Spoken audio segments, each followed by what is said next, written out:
जो लगभग 9 महीने से लेकर के मंडल यात्रा लेकर के चल रहे हैं। बिहार से लेकर राजस्थान, मध्य प्रदेश, 3 प्रदेशों में होकर के आई है। मैं तो खैर हाल ही में जुड़ा हूँ जब इतना संघर्ष देखा है। वैसे मैं ओबीसी महासभा उत्तर प्रदेश मीडिया प्रभारी हूँ और साथी का संघर्ष देखा और उसी को देख करके मैं जुड़ा हुआ हूँ। ये थोड़ा इको कर रहा है, थोड़ा कम करो भाई, करो आवाज थोड़ी कम करो।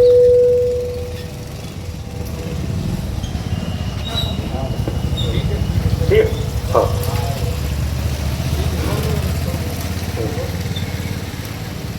जो पुराने लोग हैं वो तो शायद जानते होंगे कि जो मंडल रथ है, ये मंडल यात्रा है, वो 90 के दशक में इसकी राजनीति थी और बाबूजी मुलायम सिंह यादव जी ने उस समय जो मंडल मसीहा के नाम से जाने जाते थे, शरद यादव, रामविलास पासवान, उस समय की जो राजनीति थी वो मंडल कमीशन को लेकर के थी।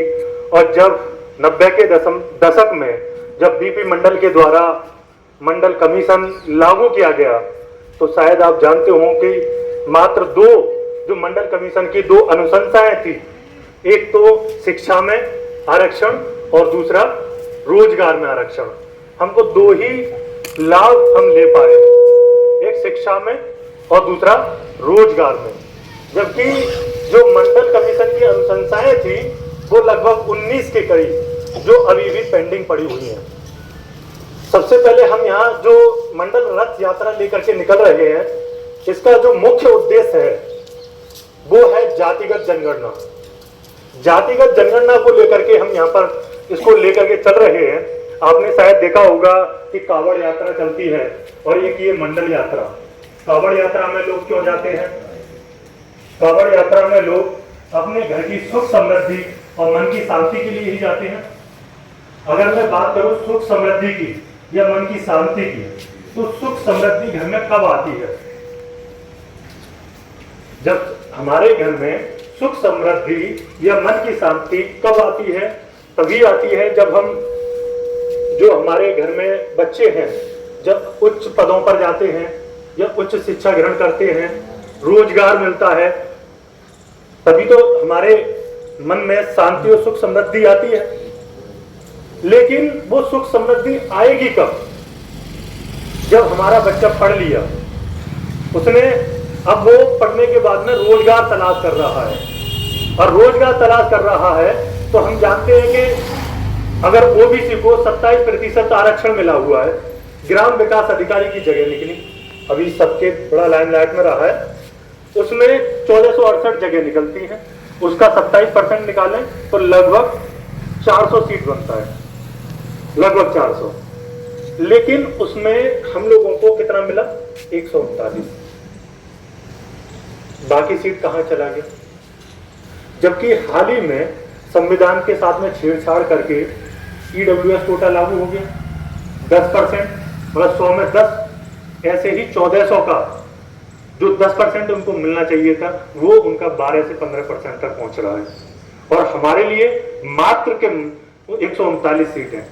अगर उसका आंकड़ा निकालेंगे तो लगभग 13 से 11% हम लोगों को उसमें रिजर्वेशन मिला, ग्राम विकास अधिकारी की। ये एकमात्र एक पोस्ट नहीं है।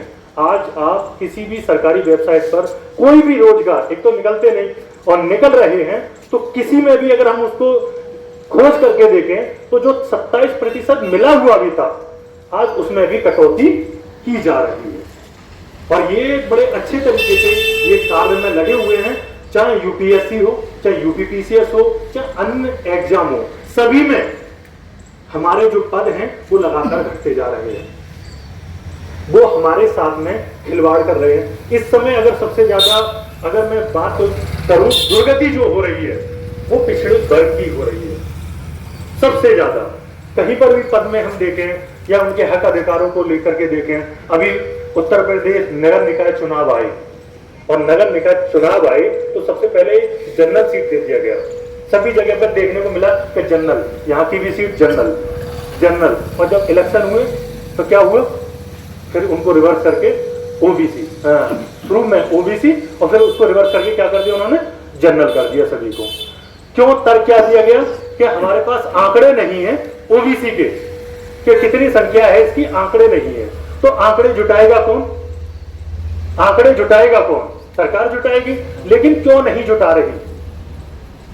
जातिगत जनगणना 1931 से लेकर के आज तक हुई नहीं है, और हर 10 साल बाद जनगणना होती है। जो 11 में हुई थी जनगणना वो 21 में होनी है, लेकिन कोविड की वजह से वो रुकी हुई है। अब यदि जनगणना हो जाती है, उधर मोदी गवर्नमेंट बन जाती है, तो शायद ऐसा नहीं है कि अब जातीय जनगणना हो जाए। तो अब हम सबकी बस सिर्फ एक ही पहल होनी चाहिए कि हम सबसे पहले जातिगत जनगणना कराएं, और इसका मुद्दा अखिलेश जी भी उठा चुके हैं, और तमाम पिछड़े समुदाय के जितने भी या ऐसी समुदाय के जितने भी संगठन हैं या जितनी भी।